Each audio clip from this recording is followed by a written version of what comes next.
Good evening, Internet Surfs. Yes, I'm probably working too hard, but I wanted to see if I could take a brief stab at defining a very important concept for, what Veritasia is and where it's going. Okay. I started this ministry, I started this company, this ministry that is going to turn into a company. See, right now it is actually a ministry. Right now it is actually an organization. It is not legally a company. So I have to be very careful saying that yet. Okay. But I started Veritasia Ministries on the premise that what I was trying to do originally was to reconcile what I believe C.S. Lewis said in The Abolition of Man with the work of an intellectual I disagree with. Her name is Ayn Rand. Okay. And one of the things that troubled me about her work was that, all of the critical blurbs about this particular work, this book, Atlas Shrugged. Okay. Basically, the blurb right there on the back cover was saying, this is one of the most intellectually challenging novels of the 20th century. Okay. Now, yes, in a way, I do actually agree with that, because there are places where I believe Ayn Rand may have been correct, and there are places where I believe that she's utterly, utterly wrong about the nature of the universe. Okay. But anyway, I was taking as like an intellectual thesis statement for this project. Well, let's try and reconcile Lewis and Rand together, and like I almost felt like I had it, but a funny thing happened on the way to what I thought of as that particular insight. The funny thing happened was when I started to try too hard to chase money. Okay. I suddenly ran into a phenomenon, an epiphany, if you will, about like the workings of the internet. And let's just take, let's just define the internet as like the highest available artifact of the current state of human science. Just to mix something I know something about with the idea that there's at least one discipline that I do know something about, at least in a fictional sense.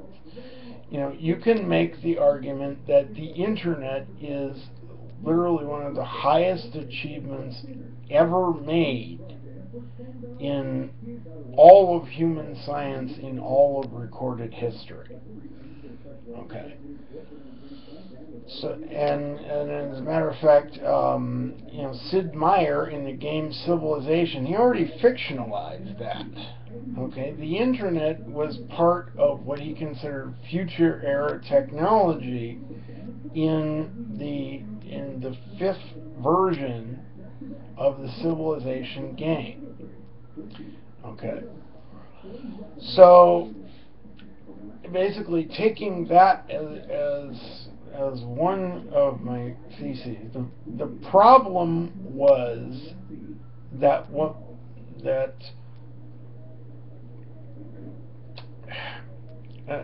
the problem was that, like, I had this primary bias, of course, that I don't want to take God out of the equation, because I read Abolition of Man well before I read Atlas Shrugged. Okay. And anyway, funny thing happened, sort of on the way to this epiphany. When I started to use the internet to actually be, like, as rational as possible, to take into account, like, every piece of information I knew about the nature of my own problem, I began to discover some things about, like, what happens when you begin to play God. Okay. And I'm not necessarily saying that it was God who was, like, at the bottom of this epiphany experience, because I literally went insane for a while.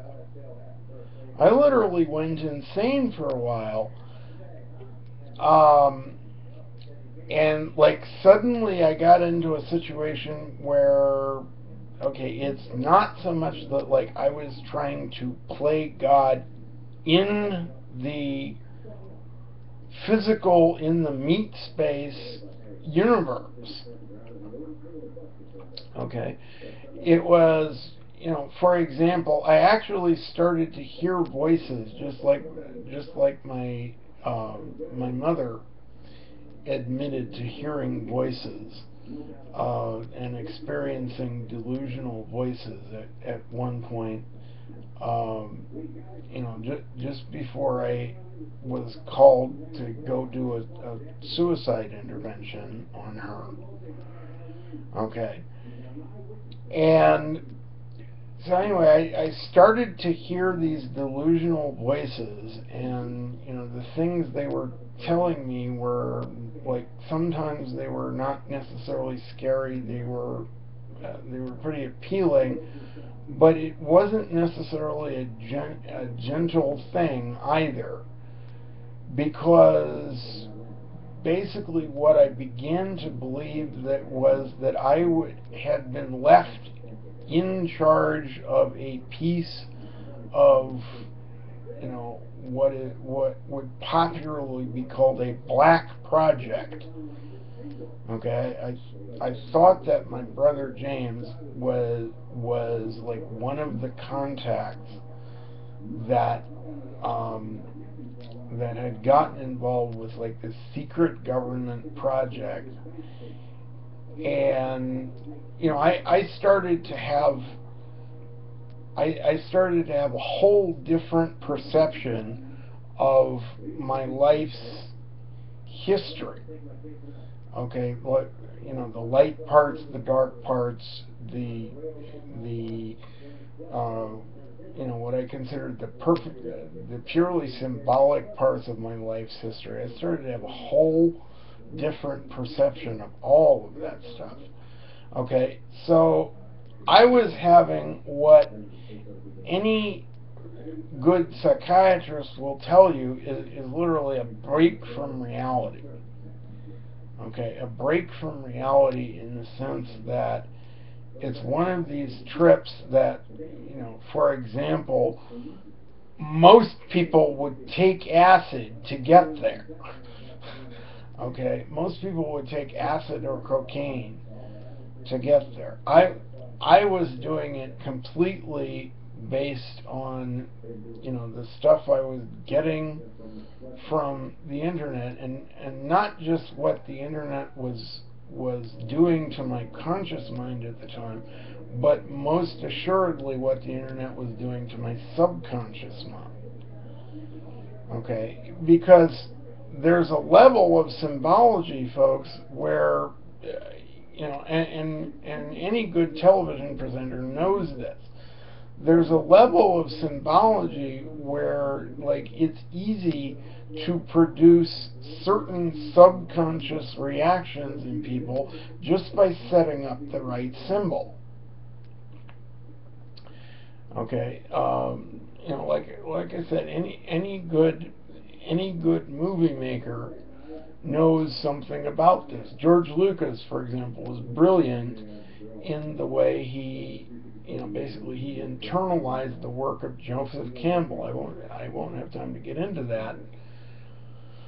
But Joseph Campbell wrote this brilliant treatise on the heroic or mythic journey. Okay, and most of the symbols that actually occur in Star Wars are there because, in terms of a sheer mentoring process, just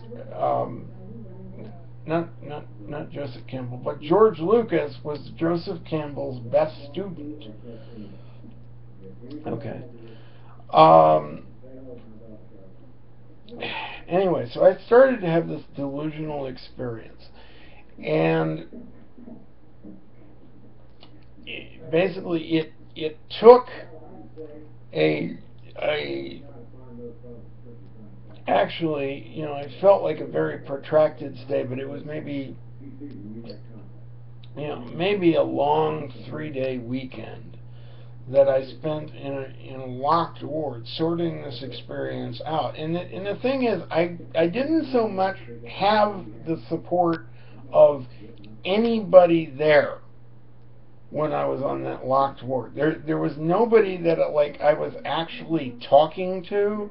I was just put on this one particular antidepressant drug, and they helped to get my blood sugar levels for my diabetes under control, and that was just basically it. So I'm not laying claim that I had any access to conventional talk therapy, like most outpatients get conventional talk therapy.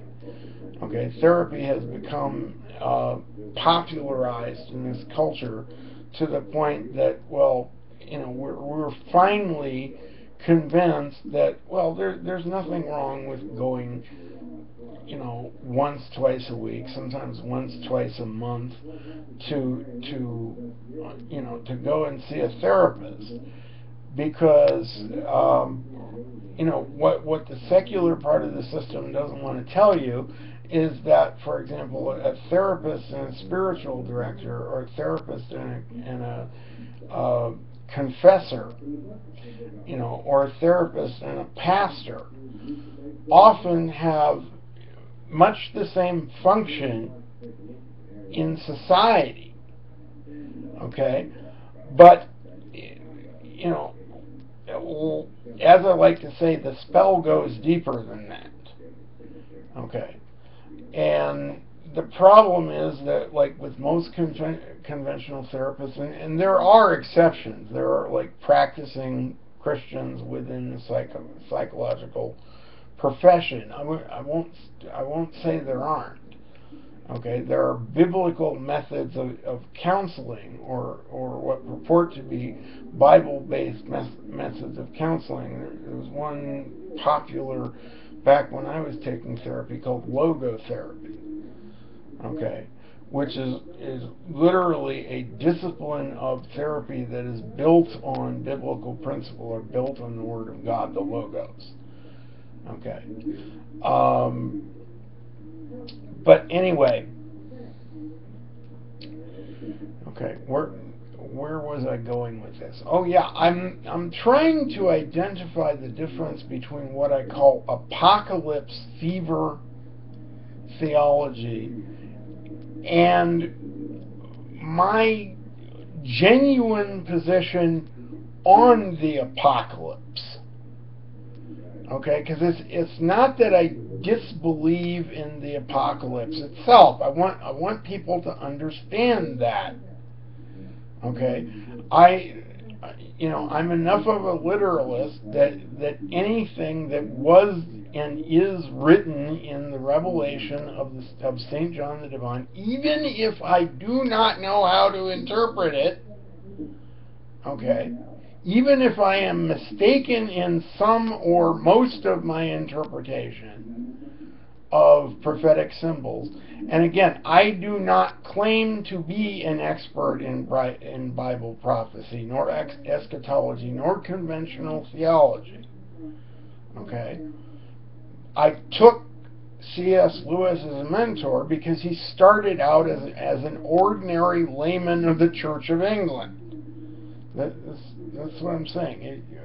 God obviously acted through him. Nobody anywhere in any camp, not even the atheist can deny that this was a brilliant man, even if they believe he was delusional about God. Okay, but just for sheer intellectual brilliance.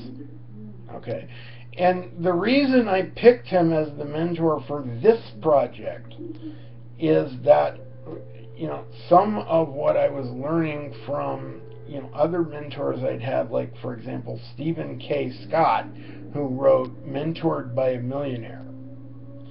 Okay, very much an on-fire Christian. There were a couple of other famous Christians that he was borrowing some of his mentoring material from, in terms of like the 4 available personality types of leaders, so on and so forth. Okay, that course is no longer on the market, folks. But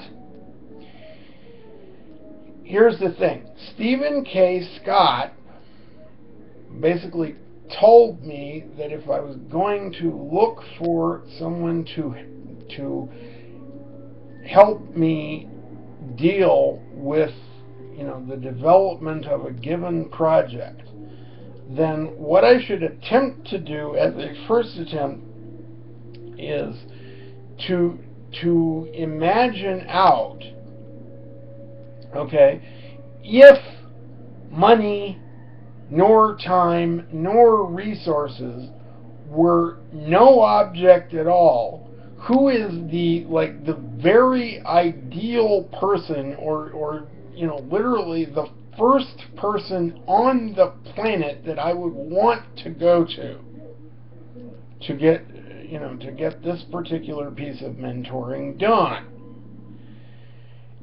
And basically I applied that, and the reason I came up with C.S. Lewis as the mentor for this project is that I noticed that he tended to think in very much the same ways that I did.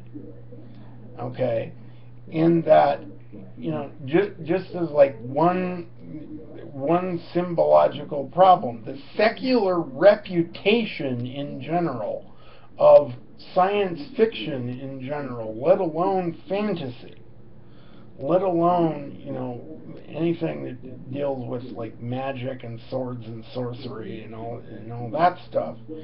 Okay, there's a reason why there are 2 patron saints in Veritasia. There's the Blessed Saint Jack, C.S. Lewis, and the Blessed Saint John. Okay, you complete that as Ronald Reuel Tolkien. Okay, obviously Jack Lewis, when you study it out, was great friends with Mr. Tolkien. Okay, they used to hang out together. They probably read each other's material because, for example, in the Space Trilogy, Lewis actually made reference to the fact that he was using imagery from his friend Tolkien, even though the books had not been published yet. Okay, that's how close these 2 gentlemen were. Okay, again, economies of scale. But anyway, no. So basically, you have C.S. Lewis as as Veritasia's master patron saint, because he's literally the king's mentor by right of intellectual tradition. And basically, I decided that I was freaking tired of, just even in symbolic terms, the notion that no good practicing Christian can like science fiction. That was one that I had secretly felt needless guilt over that one for all of my life, because it has implications going to a Star Trek convention, let alone going in costume, is by definition an act of idolatry. Okay, and then I ran into certain other things, there wasn't a good opinion of say Dungeons and Dragons, or advanced Dungeons and Dragons at the time, and yet here I was, and one of the tensions that was going on personally in my life was that that a friend I had met in church, who was the son of two retired missionaries, okay, was also my partner in an AD&D game. Okay, now you can speculate all you like about there was a bad influence going on there somewhere, because basically Donald, bless him, did not believe the same thing that his parents believed. Okay, they tried. I mean, it was literally pathetic to watch either side of both of them, because I was living with his parents at the time. Okay, I was living with his parents at the time, and I watched his mother literally get on her face before God, every single day, literally sprawl out on her living room floor and get on her face before God, and sometimes weep over the soul of her son. Okay, and yet I had no idea what kind of extra baggage was involved just with being a preacher's kid. Just let alone a missionary's kid, where you've basically given up all of our usual American liberties to go after chasing after God, and I can understand where it's easy to get caught up in, with my dad and my mom, the ministry comes first, and it's where's mine? I'm their eldest son. I should be entitled to at least some of their affection, but basically, if they're burning themselves out for Jesus, quote unquote, if they're burning themselves out for Jesus, then there's no time left for me. There's no emotional energy left for me. That's what a missionary's kid is expected to go through, whether they believe in Jesus or not. That's just the extra emotional baggage that comes from that particular position. Okay. But I didn't know anything about that at the time. Anyway, what I was going to say was that the definition of the difference between the apocalypse fever, okay, as I define it in Veritasia, is you get into the apocalypse fever any time at a mass market level Okay, you start getting esoteric teaching from a prophecy expert, okay, who is, and this is the critical difference, ladies and gentlemen, who is effectively teaching you as a layman to operate in a spirit of fear about fill in the blank. Okay? And this game gets played all the time. One of the primary premises of apocalypse fever theology, for example.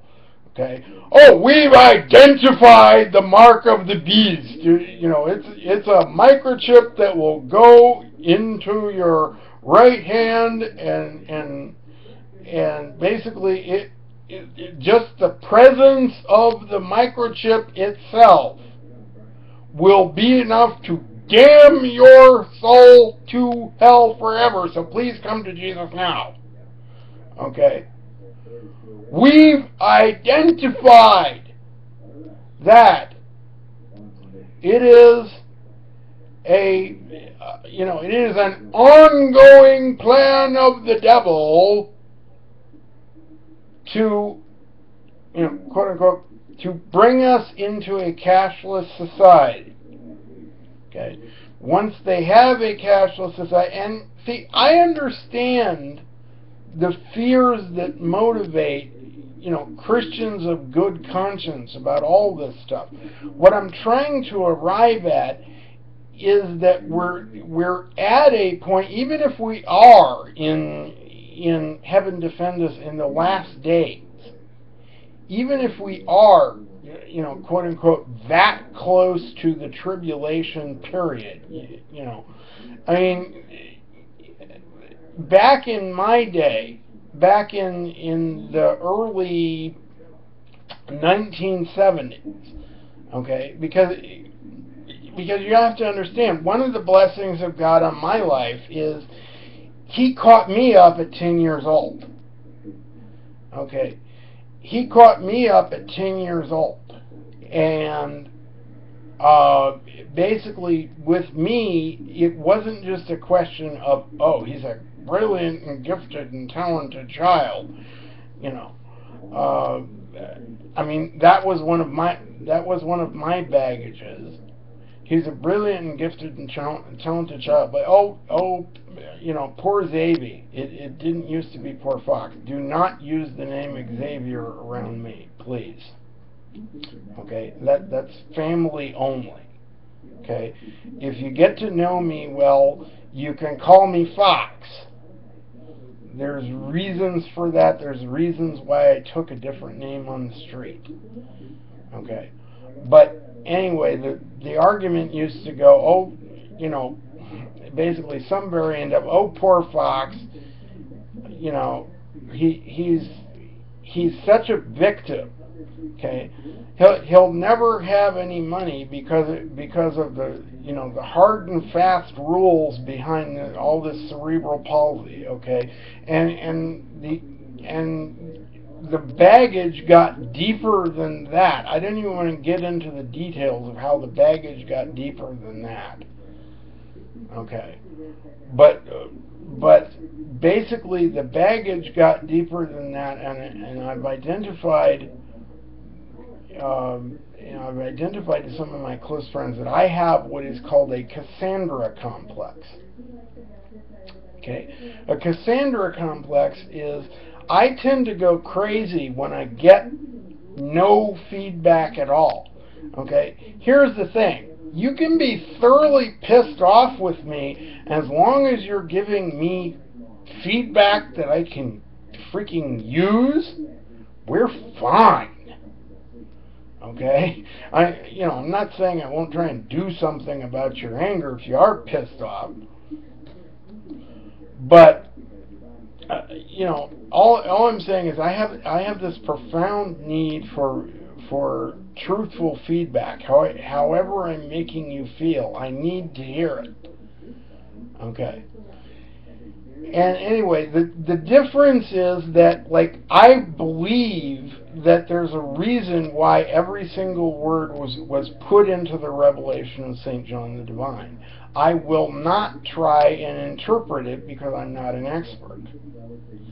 Okay, I will not try and interpret those symbols until I have, people I can consult with who really are experts and know how to do it without necessarily getting into, quote-unquote, the apocalypse fever. But, for example, the whole reputation of so-called right-wing conspiracy nuts, and you could easily say left-wing conspiracy nuts. Okay, there's a mythology that goes that if you're on the political left, then you really don't believe in things like gun ownership or what have you.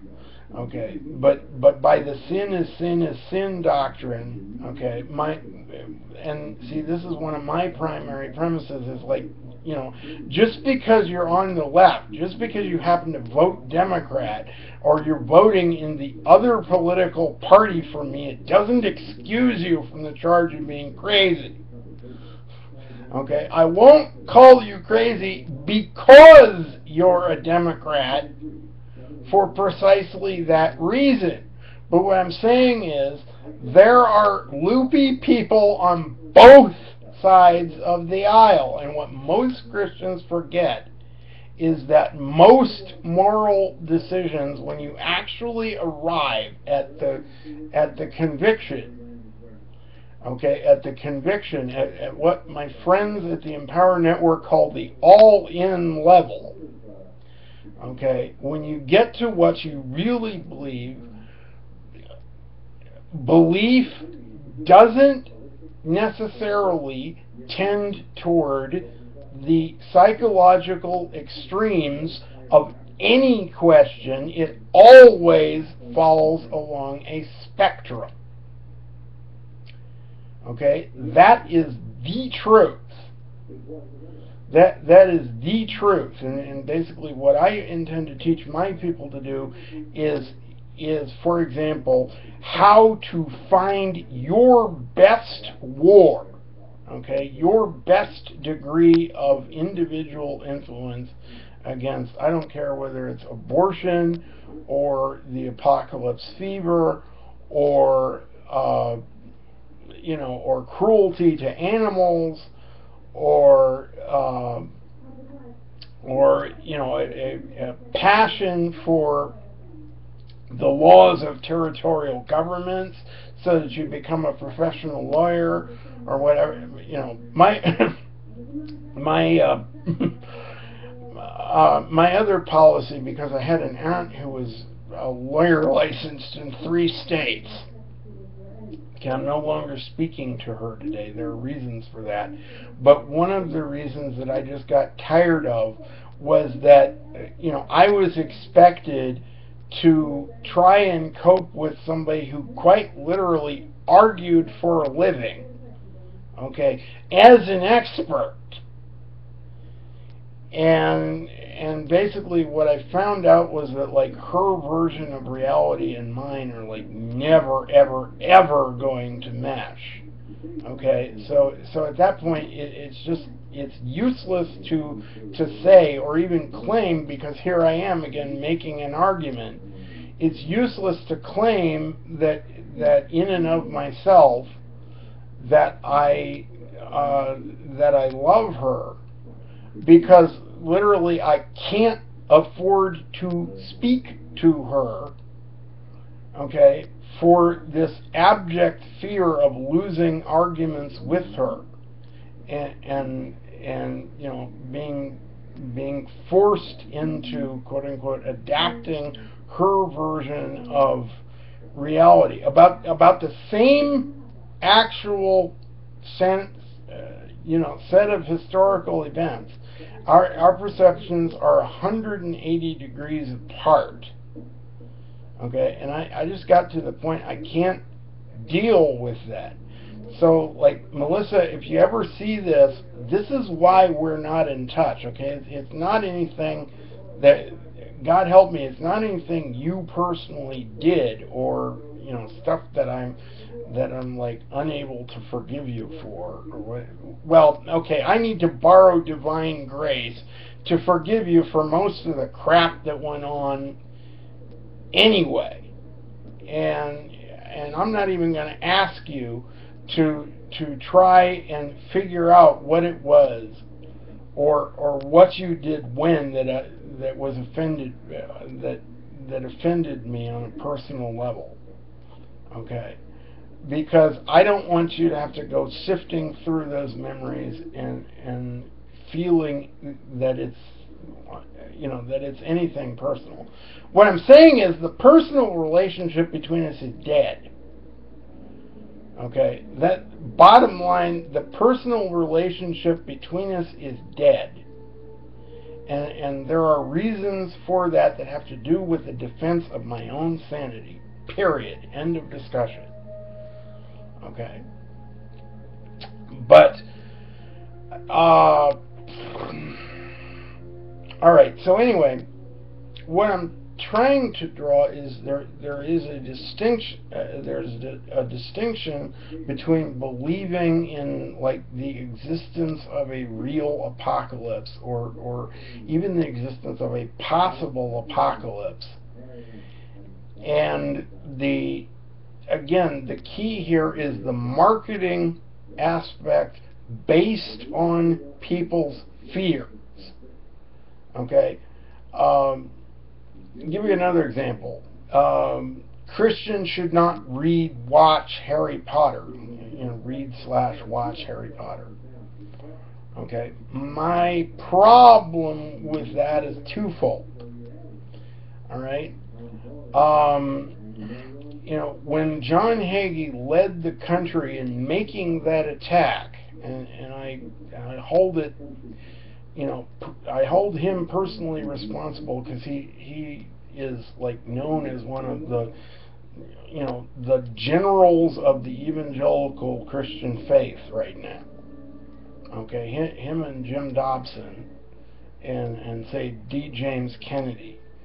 Okay, those people are, it's easy to see why they're held to be the generals of the Christian faith, and with all due respect to his personal convictions about why he did this campaign that attacked Harry Potter as a specific set of books, a specific piece of art, a specific franchise. With all due respect to any personal motives he may have had in that, the law of unintended consequences, Pastor Hagee, is that basically among your critics, okay, among the people that supposedly on theological grounds, and this is where things become dangerous. I'm about to show you your own dark side, sir. Okay, the souls of the political opponents you were ignoring. Read the atheists, the agnostics, the practicing pagans, etc., etc. Pick your own alien religious system, sir. Okay. Pick your own alien religious system, because that's the problem. Is that by ignoring the legitimate intellectual concerns of those people, the first primary consequence is that, as an individual, you have basically permanently burned Jo Rowling on her impression of Christ and Christianity in general. Okay, now the thing is, I may never get a chance to make that argument personally, or I may make it to his son because he's passed on now, and I understand he's got like a 5-generation legacy to protect. I'm not denying any of that. What I'm saying is, part of the motivations, the place where quote unquote, the devil got into the details regardless of your best efforts as a human being, sir. Okay, because I'm not trying to give credit to Satan. Please don't misunderstand me. I'm not glorifying the despiser in any fashion whatsoever. Okay, Mordor is dead. I don't consider him the Dark Lord. All right, I don't consider him the Dark Lord because I know who I serve. What I'm saying is, you started out by unintentionally or intentionally burning Joe Rowling intellectually on Christianity. Okay? And the thing is basically you made Jesus look ridiculous. You made your Jesus look ridiculous to the very extent that you made yourself look ridiculous. So that's my only criticism. Okay? I'm not saying you intended to do the wrong thing. As a matter of fact, I'm coming to the conclusion that there may actually be no such thing as conscious evil, at least now that the sin problem has actually been dealt with. But that's another lecture for another day. Okay, I'm trying to point out an example of the apocalypse fever. Okay, because what the devil did with your material is every single parent in America needs to be afraid of the Harry Potter books. Okay, okay, that's what I mean, sir, by stopping the war of art. Okay? The Harry Potter books were written by a mortal welfare mother, a non-occultist, she's on record for this, a non-occultist welfare mother, okay, who is simply trying to make points creatively to children, and she struggled out to research that, those manuscripts. Okay, so where we disagree is, I want you to understand that to the extent that she was creating, sir, to the extent she was creating a brilliant piece of intellectual property, she was by definition fulfilling the will of God. Okay? You posit a God who is in control of all space, all time, and all eternity.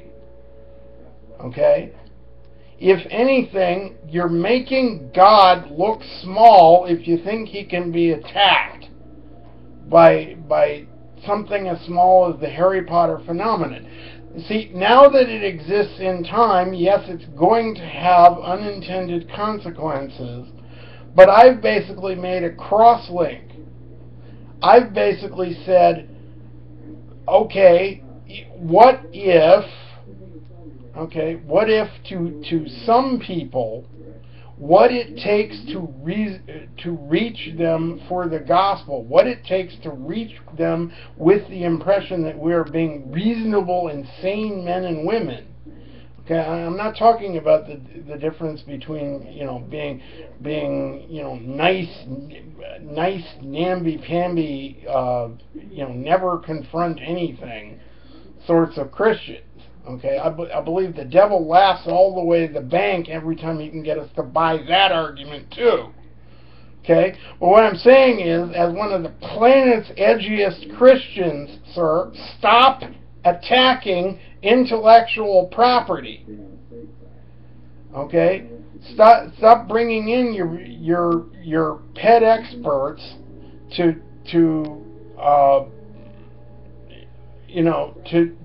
basically make the assertion that Joe Rowling was an occultist, because she's on record. She's on record with A&E of all people. Okay, or maybe it's the History Channel. I don't know where I found the documentary, but I found a documentary that she referenced the views of Dr. John Hagee as being, an example of being absolutely ridiculous. So she made you look ridiculous. She made Jesus look ridiculous to an awful lot of people. Okay? Because spiritual warfare is always move, counter move. Okay? Sometimes it's even more complex than the usual chess or Go structure of move, counter move. But it's always at least move, counter move.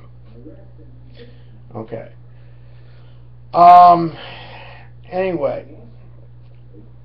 So, my position on prophecy is that, I have no opinion. I have no opinion at all as far as the setting of any date.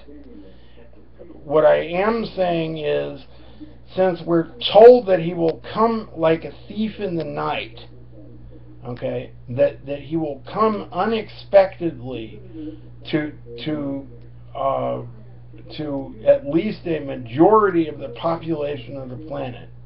Okay, and the other nice theological game people like to play with this one is, only the people who are actively watching and actively able to perceive that Jesus is coming.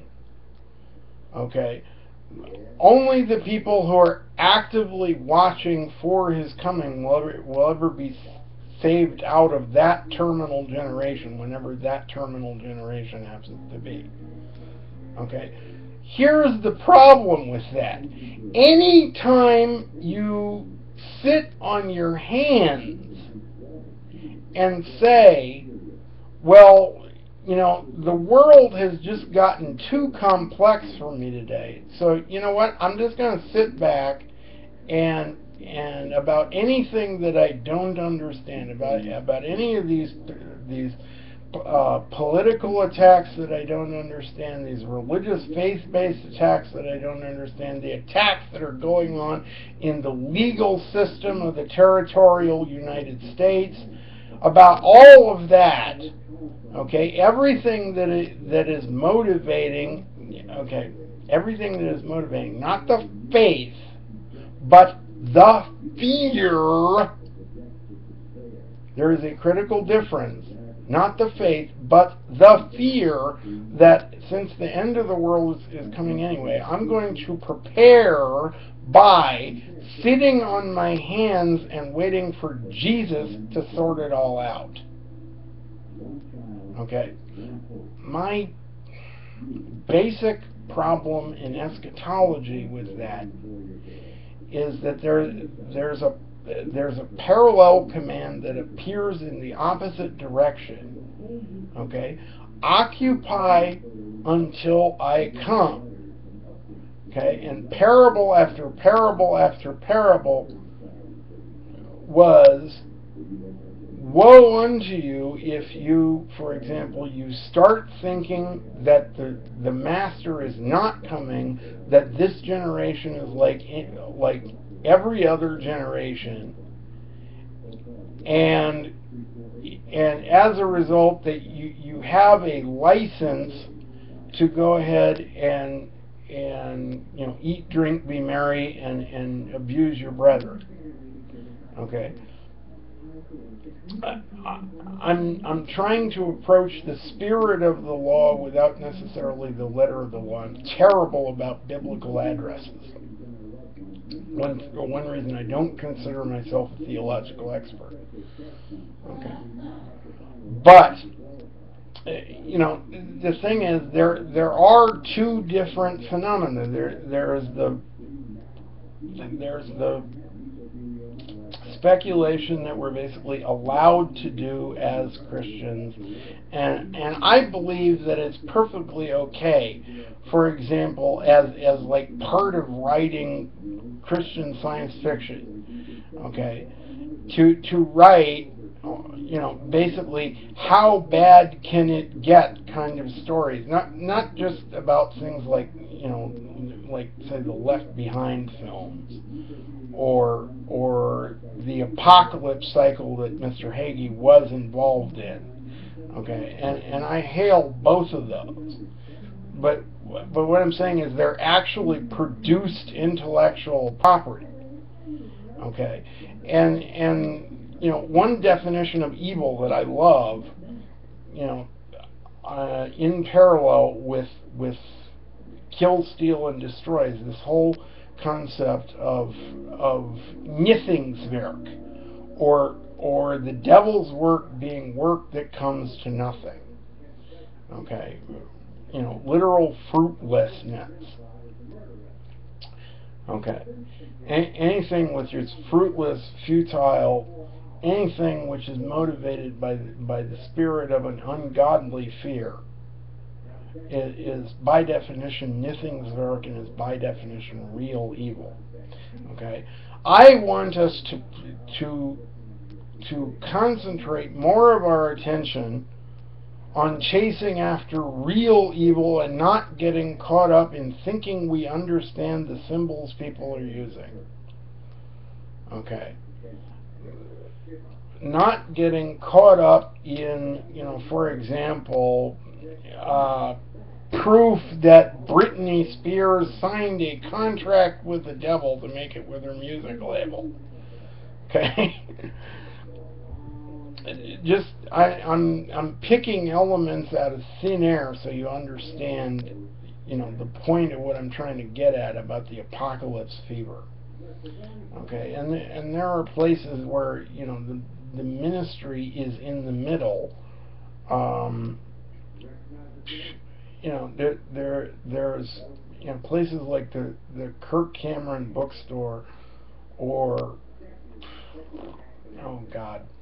another example of easy example of apocalypse fever, by definition, is, for example, the show Doomsday Preppers. Okay, what is A&E doing with that show, or History Channel, or whoever has that show? What are they actually doing with that show?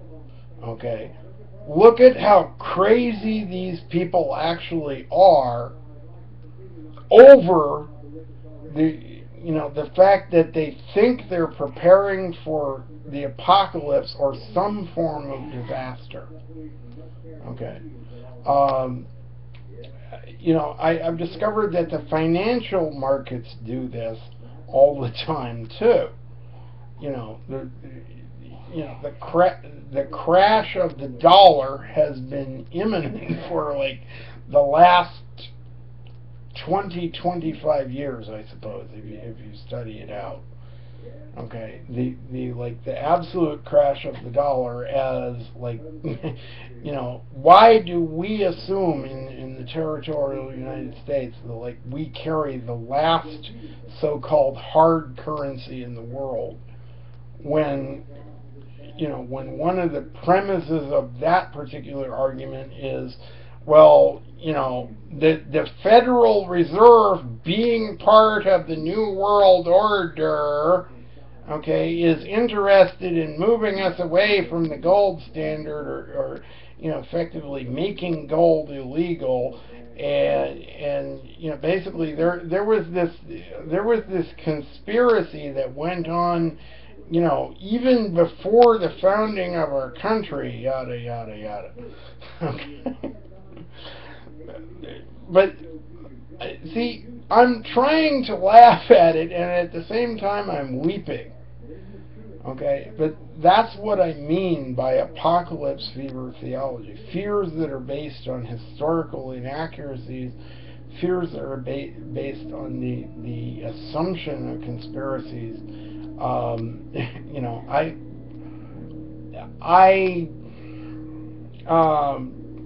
As a Christian, I have reasons to be as incensed with Dan Brown and the Da Vinci Code as the next man.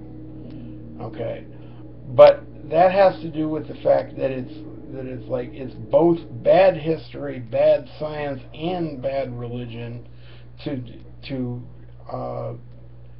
basically to make a quick buck, whether or not you believe that Dan Brown personally had anything against the church.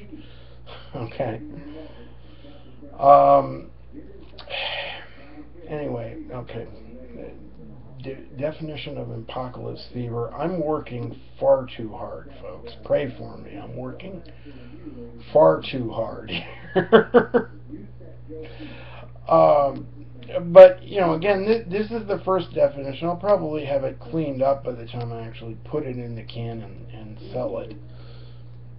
Okay, this is just, you know, again, I'm talking into the mirror. If you find it boring, fine. If you find it entertaining, that's lovely. Go tell all your friends. Okay? All right.